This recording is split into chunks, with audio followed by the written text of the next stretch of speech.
वो किसी भी सूरत में जो है वो नेगेटिविटी को नहीं आगे लेके जाता। पॉजिटिव जिस तरह जिंदा दिलाने यहाँ पे शहर लाहौर रहते हैं, उसी तरह आप भी जिंदा दिलाने।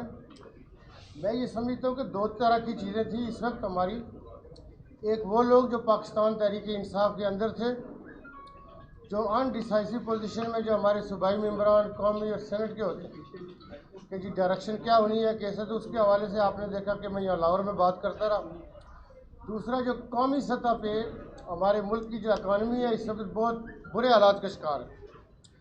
हम जब आए यहाँ पे लाहौर में तो मैंने आपके साथ ये कहा कि इस सियासी गर्दाब से, जिस सियासी गर्दाब के नतीजे में माशी अबतरी है और आम आदमी इस्तिराब का शिकार है। कल भी परसों भी मुझे लाहौर शेखपुरा से बिजनेस कम्युनिटी के लोग मिलते रहे और परेशान है, तो मैंने कहा उसके लिए भी आपने देखा कि मंसूरा भी गए चौधरी शहजाद साहब के साथ भी, और यहाँ पे भी जहाँ पे हम ठहरे हुए थे मुलाकातों का सिलसिला जारी रहा।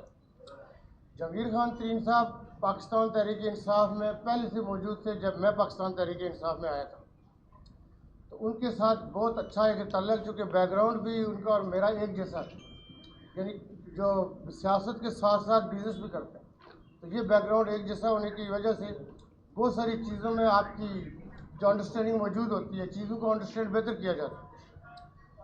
अभी हमारी जो बातचीत हुई है वो ये है कि हम मिलकर आगे चलेंगे और मुल्क और कौम के वसीतर मफाद में जो चीज़ें होंगी उसको आगे लेके बढ़ेंगे। मैंने पहले भी कि ये कहा था कि माशी एतबार से भी लोग हम पे एतबार रखें, हम उसका भी आपको हल निकाल के देंगे, क्योंकि हम वहाँ पे इस्लामाबाद में भी जो इदारों के सरबराह हैं और दूसरी जो स्टेक होल्डर पार्टियाँ हैं या इंस्टीट्यूशन है, सबके साथ हमारी बातचीत चल रही है और अगले दिनों में आप देखेंगे और मीटिंगें होंगी। सराजुल अक्सा भी वहाँ 5-6 तारीख को आ रहे हैं, हम वो मीटिंगों का सिलसिला जारी रखेंगे मिलकर। लेकिन जो पाकिस्तान तहरीक इंसाफ के लोग हैं वो भी थे या दूसरी पार्टियों के अंदर उनको लीडरशिप के हवाले से देख रहे थे, उनके लिए भी खुशी की खबरें आने वाली हैं। आप तसल्ली रखें, आपके ज़रिए उन तक पैगाम है कि इंशाल्लाह आपको आने वाले दिनों में अच्छी चीज़ें देखने को सुनने को मिलेंगी। सरदार साहब ये फरमाइएगा कि क्या आप नई पार्टी बनाने जा रहे हैं या पाकिस्तान तहरीक इंसाफ का नाम जो है वही इस्तेमाल किया जाएगा? इस हवाले से थोड़ा सा जो है वो बताइए, क्योंकि आज हाशिम डोगर साहब और मुराद राज साहब 35 के करीब वो लोग जो है वो भी एक अलग ग्रुप बना के अपनी शनाख्त बनाने जा रहे हैं। इस हवाले से फरमाइए। मैं ये समझता हूँ कि जो हमारी और जहांगीर तरीन साहब की जो अंडरस्टैंडिंग हुई है और जो बातचीत के हम आगे मिल के चलेंगे, पार्टी के हवाले से जो आपने कहा ये सारी चीज़ों के ऊपर अभी काम जारी है। लेकिन ये एक पॉजिटिव चीज़ है, जिन हमारे साथियों का आप नाम ले रहे हैं कि ग्रुप में वो चूँकि हमारे बड़े अच्छे रिलेशन वाले अपने लोग हैं, इंशाल्लाह कोई अलग ग्रुप नहीं होगा, सारे लोग एक ही जगह पे इकट्ठे आगे बढ़ेंगे। सरदार साहब ये बताइएगा कि आप बेसिकली स्टेक होल्डर है आज़ाद कश्मीर के, और अभी भी आपका क्लेम है कि आपके पास आज़ाद कश्मीर के कभी आप 10 कहते हैं कभी 17 कहते हैं, वहाँ के जो MLAs हैं उनको नहीं, मैं आपके साथ मैं पूरा आपका सवाल सवाल तो मुकम्मल कर लेना चाहिए।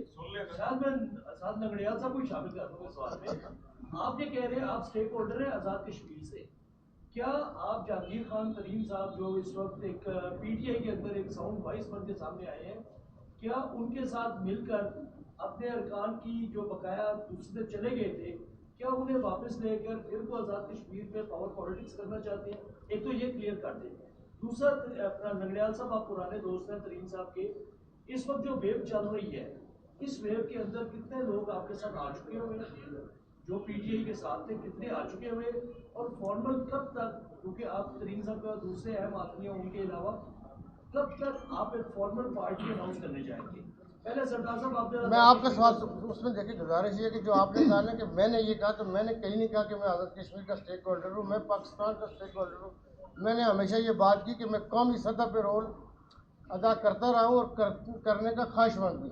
तो मैंने आज़ाद कश्मीर के मेम्बरान असम्बली की बात नहीं की।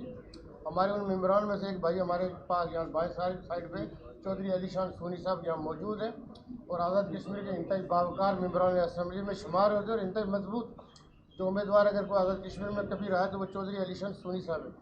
नुमान लंगड़ियाल साहब जो खड़े आपने उनसे सवाल किया, वो अपनी रवादारी और रख रखाव में जो आपको जवाब देना चाहेंगे।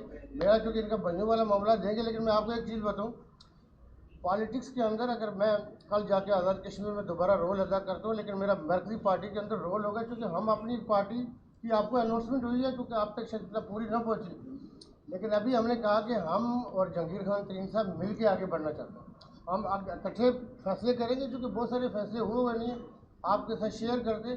तो मैं चूँकि कभी इलाकाई रीजनल बात नहीं करता, बुनियादी तौर पर मुकदम पाकिस्तान है, पाकिस्तान की इकाइयों में हर आदमी कहीं ना कहीं कुछ करता रहता है।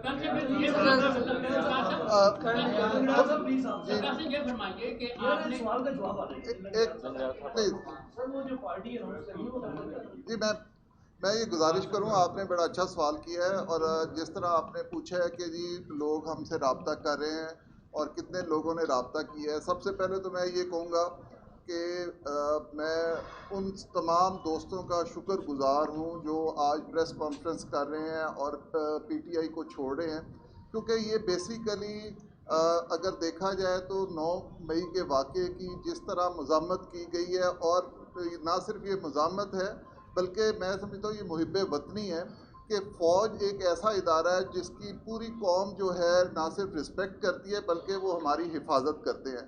मुल्क में किसी तरह का भी कोई दुश्वारी आती है तो फ़ौज ही एक ऐसा इदारा है जो हमारी मदद करता है। और जहाँ तक ये दोस्त हमारे पार्टी छोड़ रहे हैं, ये बेसिकली उस आइडियोलॉजी को, इमरान खान की उस पॉलिटिक्स को खैरबाद कह रहे हैं जो कि ना इस मुल्क के लिए ज़रूरत है और ना ही वो इसमें किसी तरह का किरदार अदा कर सकेगी। तो इंशाअल्लाह ताला जिस तरह लोग रब्ता कर रहे हैं, उनको एक उम्मीद की किरण है, एक मुल्क की सलामती की फ़िक्र है, तो हम सबको वेलकम करें।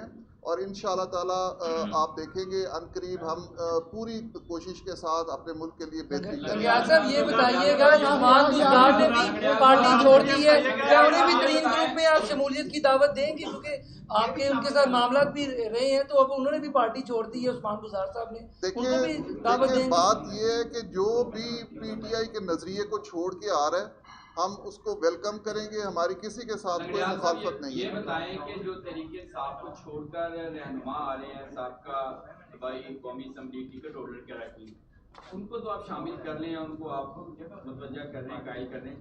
जो तरीके साहब का वोटर है उसको किस तरह कायल करेंगे कि वो आपके लोगों को वोट दे या आपको वोट दे? क्योंकि दिल्ली इलेक्शन में रिजल्ट भी आपने देखे हुए हैं कि पीटीआई के लोगों ने वोट नहीं दिए थे, तो लोग मुनरिफ हुए। देखिए मेरे भाई, सबसे बड़ी बात है कि जो नुमाइंदे होते हैं वो ही अवाम के साथ उनका ताल्लुक़ होता है। और इमरान खान की सियासत हमारी अवाम ने भी देख लिया है, जिस तरह 9 मई को फ़ौज के साथ सलूक किया गया और पूरी दुनिया में जग हसाई हुई। इंशाअल्लाह ताला मुझे पूरा यकीन है, मैं ये दावे अपने हलके का कह सकता हूँ, मैं साथ पूरे पंजाब का देख के कह रहा हूँ कि लोगों में शऊर आया है, उनको नज़र आया है कि इमरान खान एक सेल्फिश इंसान है, उसको आप अपने अलावा किसी का फिक्र नहीं। आज अगर अभी ये एक सवाल होगा बस, आज एक लास्ट सवाल बस। मेरा सवाल है कि आपने कहा कि आमने और जहांगीर तरीन में कोई मुश्तरका चीजें हैं, ज़ाहिर है आप भी बिजनेसमैन है और वो भी बिजनेसमैन है, और ताजर जो सरकार है ये कभी घाटे का सौदा नहीं करता। माजी में आपने घाटे आप ये कहें कि आपने बिजनेसमैन का बिजनेसमैन मुल्क में लाइबिलिटी नहीं होता, उसके पास अपने मसाइल होते हैं। आपको वो बंदा चाहिए कि जो मुल्क को लूटे, आपको वो बंदा चाहिए जो मुल्क में कुछ करने की पोजीशन में होता है। ताजिर घाटे का सोचते नहीं, ताजिर का एक मुल्क होता है, ताजिर की एक कौम होती है। तो मुल्क का सोचता है, मुल्क है तो आप बिजनेस करेंगे, मुल्क है तो सियासत करेंगे। मुल्क और कौम नहीं होता, न सियासत होती है न बिजनेस होता है, इसलिए मुल्क मुकद्दम होता है, कौम मुकद्दम होती है। बहुत शुक्रिया।